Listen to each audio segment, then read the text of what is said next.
Today, the United States has tested its very first coronavirus vaccine. It went to a volunteer that you see right here, 43-year-old Jennifer Haller, who is from Seattle. That's one of the hardest hit areas for this virus in the nation, Washington State, with over 840 cases. It's a fast-moving story, and she joins us right now, the very first coronavirus vaccine volunteer, Jennifer Haller, and back with us for a medical perspective, Anne Rimion, an epidemiologist at UCLA.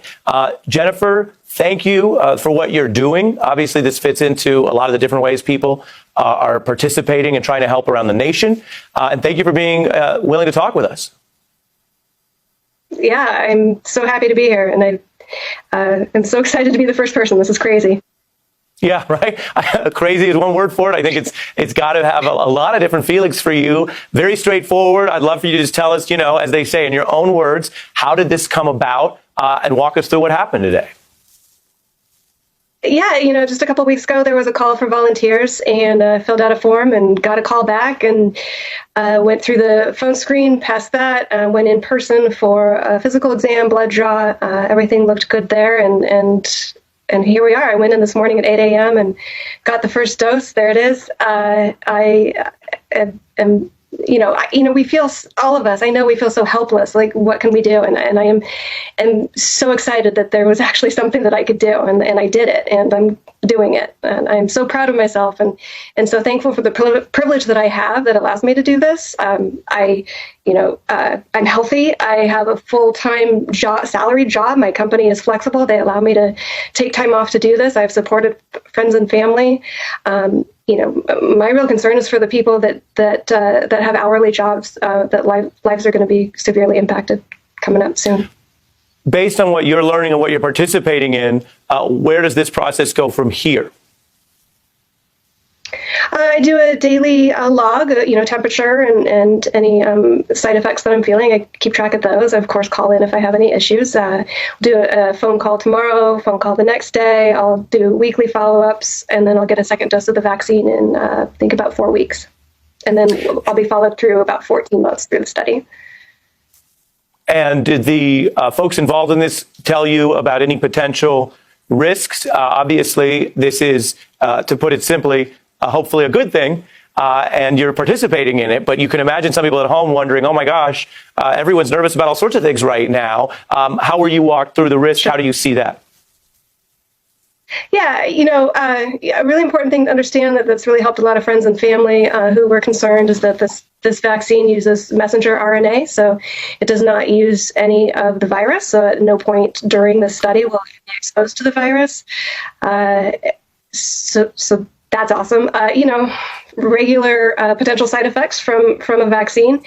Totally up for those. And then, of course, there's the absolute unknown, right? This one has never been tested in a human, and I'm up for it. I'm ready. And if they do have a breakthrough here, would you be really excited to be a part of demonstrating that? I mean, there's so much of this story that's been so hard on people. It would seem this would be an opportunity, potentially. I don't want to get ahead of, obviously, the test run, but would you be excited if it works out? Well, I mean, of course, yeah. I mean, the chance that I could have something to do with helping save lives is huge. And if this isn't the right vaccine or whatever, I mean, at least I'm part of the process. We're part of figuring this out and getting closer to something to help everybody. Yeah. Fantastic. Stay with me. As mentioned, we're getting this very newsworthy perspective from you as Americans and people around the country and the world are wondering about the race for a cure or a vaccine. As mentioned, I have Dr. Rimion here. What do you think it's important that people understand about these types of tests? So in terms of the vaccine that we're discussing right now, vaccines will take a while to be able to move forward and to be able to go through all the safety testing. There are a lot of regulatory aspects here, and what this woman is doing right now, which is really wonderful, is participating in a vaccine trial. In terms of tests, there are several tests that are coming online, and the more that we can get screening going rapidly, disseminated everywhere, the better we are, and the more that we'll understand what we have in this country in terms of burden of infection. That will help dictate where policy goes. And again, following up to you, everyone wants to know about timelines. How quickly do you think we could learn about whether a given vaccine or a given experimental cure could be workable and then distributed? It really, there are several steps, regulatory steps that have to happen, and this is to protect people, to make sure that there are no side effects, that the safety data is really straight, is very good. And once we have those data, then it can move forward into the next step. But there are always several regulatory steps that protect everyone, so that when a vaccine is available to the public, it will we'll know that it works well. And we still do believe that this will take at least a year or so to be able to be available to the public. So right now, all of the measures that we're talking about, we can't be putting our hopes into a vaccine.